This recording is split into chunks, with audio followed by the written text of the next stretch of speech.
Ազգային ժողովի նախագահ Ռուբեն Ռուբինյանի կողմից առաջ քաշված «Եկեք լինենք բարեկիրթ» շոուի ու դրա շուրջ ծավալված աղմուկի մեջ անտեսվեցին ընդդիմադիր պատգամավորների մի շարք կարևոր ելույթներ, և քանի որ ընդդիմադիրների նման ելույթները փաստում են այս իշխանության ձախողված քաղաքականության մասին, դրանք նաև հաճախ միտումնավոր են անտեսվում։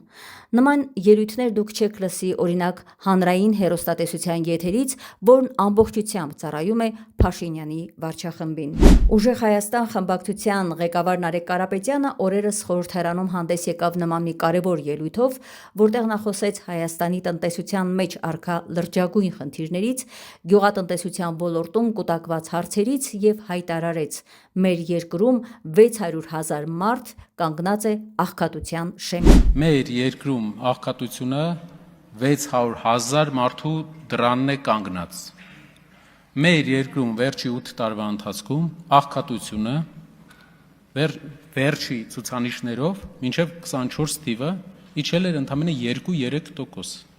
երբ որ երկիրը վերցրել էր 7-ից 8 միլիարդ դոլարի նոր վարկ։ Շատերը կասեն, որ դիտարկեք ՀՆԱ, այսինքն երկրի ընդհանուր հարստության հետ համեմատությունը։ Սիրելի հայրենակիցներ, չգիտեմ, տնտեսագետները պետք է ձեզ ներկայացրած լինեն։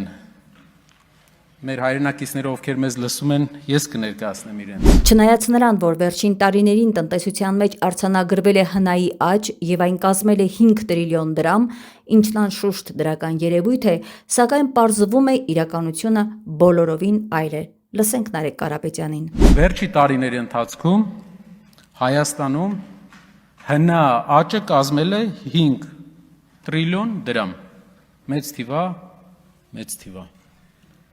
Իսկ գիտեք ինչից է կազմված ՀՆԱ աճը։ Եկեք նայենք, թե ՀՆԱ աճի մեջ ինչքան տոկոս ազդեցություն ունի ինչը պետական պարտքը։ Պետական պարտքը ՀՆԱ աճի մեջ 5 տրիլիոնից 2.5 տրիլիոնը պետական պարտքն է։ Այսինքն մենք ինչքան որ աճել ենք, դրա կեսը պետական պարտքն է։ Կասեք, բայց մյուս կեսն էլ ենք աճել, չէ՞։ Իսկ գիտեք մյուս կեսը ինչն է։ Ցավոք, եթե նայեք վարկերի թիվը մեր հանրապետության քաղաքացիների, 2.5 տրիլիոն էլ վարկերի աճն է։ Այսինքն, եթե սպառողական վարկերը 18 թվականին 700 միլիարդ էին, հիմա 1.8 տրիլիոն վարկ կա կախած մեր ժողովրդի վրա։ Եթե հիպոթեկայինի գծով 8 անգամ ավել։ Մոտավորապես ամբողջ տնտեսական աճը, չգիտեմ, մեր հայրենակիցներին մեկը սա ներկայացրել է, թե չէ, 5 տրիլիոնից ժողովուրդ, 2.5 տրիլիոնը ժողովրդի վերցրած վարկերն է, 2.4 տրիլիոնի կարգի պետության վերցրած վարկերն է։ Փաստորեն ՀՆԱ-ի աճ ասվածը հետևյալն է. պետական պարտք, գումարած քաղաքացիների վարկային պարտավորություններ, ինչը ծանր բեռի պես նստել է մեր ժողովրդի, մեր սերունդների ուսերին։ Հիմա պարզ է, թե որտեղ է թաքնված շանգլուխը ու թե ինչն է իշխանության կողմից ներկայացվում իբրև ՀՆԱ-ի աճ։ Եվ հենց դա է պատճառը, որ ըստ Նարեկ Կարապետյանի մեր տնտեսության մեջ ցավոք տեղի չի ունենում որակական փոփոխություն։ Դառնալով գյուղատնտեսության ոլորտին առնչվող խնդիրներին, Կարապետյանը նշեց. Գիտեք ինչ ցուցանիշ է այս տարի գյուղատնտեսության մեջ։ Գյուղացիները օրինակ, որ մեզ նայում են, ձեր կարծիքով կես տարում ինչքան է գյուղատնտեսության աճը եղել Հայաստանում։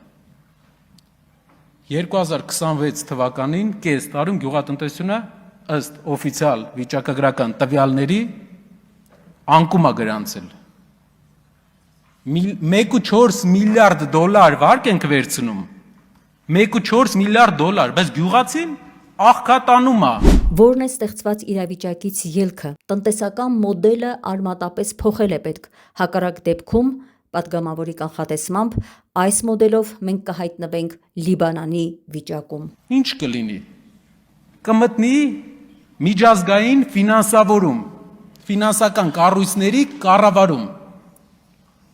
Միջազգային ֆինանսական կառույցները կսկսեն թելադրել մեզ ինչ հարկեր, ինչ աշխատավարձներ տալ եւ չտալ։ Դա եղել է Լիբանանի օրինակով, դա եղել է Հունաստանի օրինակով։ Հունաստանը 15 տարի է ծախսել, որ հետ գա նույն մակարդակին, բայց Լիբանանը դեռ հետ չի գալի։ Իսկ գիտեք ոնց էին տների գները Լիբանանում մինչև ճգնաժամը։ Հայաստանից անգամներով շատ։ Փողերը նույն ակտիվությունն էր, բայց Լիբանանում մի բան չկար, արդյունաբերություն չկար, գյուղատնտեսությունը չզարգացրին։ Ցավալին նաև այն է, որ չնայած մեր երկիրը գտնվում է տնտեսապես ծանր իրավիճակում, բայց խորհրդարանում հաճախ առաջ են մղվում ու քննարկման առարկա են դառնում ամենևին ոչ առաջնային հարցեր։ Երկրում ռեկորդային թվով բարձրացել է պղնձի գինը։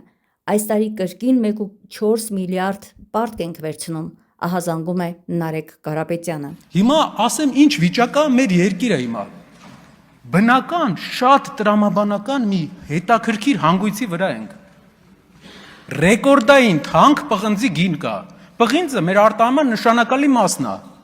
Ռեկորդային թանկ 12,000-ից ավել է անցել։ Ռեկորդային շատ հոսք կա այլ երկրից բազում անգամ ասինք, որը տնտեսությանը սնուցում է, պրոտեին ենք տալի տնտեսությանը։ Միևնույն ժամանակ պետական պարտքը, տեսեք, համ պղնձի գինն է շատ, համ ռուս-ուկրաինական պատերազմից գումարներն են շատ գալի, երկուսն է ժամանակավոր, համ էլ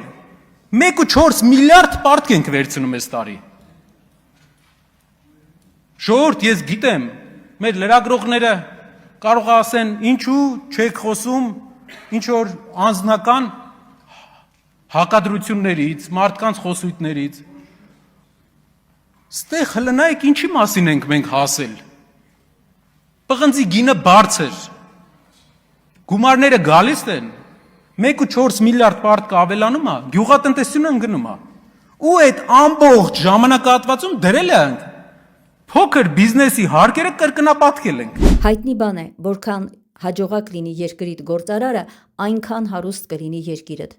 Ինչպես նկատեց Կարապետյանը, մեր երկրի տնտեսության զարգացմանը նպաստող գործոններից մեկն էլ հենց հայ գործարարների հաջողակ լինելն է։ Պարզ ճշմարտություն, որը տարօրինակորեն չի ընկալվում իշխող ուժի ներկայացուցիչների կողմից։ Գիտեք, գործընկերներից մեկը ասեց, այս ընտանիքը կառավարի այն ընտանիքը։ Այ մարդ, թող հայկական ընտանիքներ յան ազգանունով 1000, տասնյակ հազար հայկական ընտանիքներ ուժեղանան տնտեսապես։ Ես ուրախ եմ յուրաքանչյուրի տնտեսական հաջողությամբ։ Ինչպես կարելի է տխրել, երբ որ տեսնես յան ազգանունով մարդ տնտեսական հաջողություն է ունեցել, այն էլ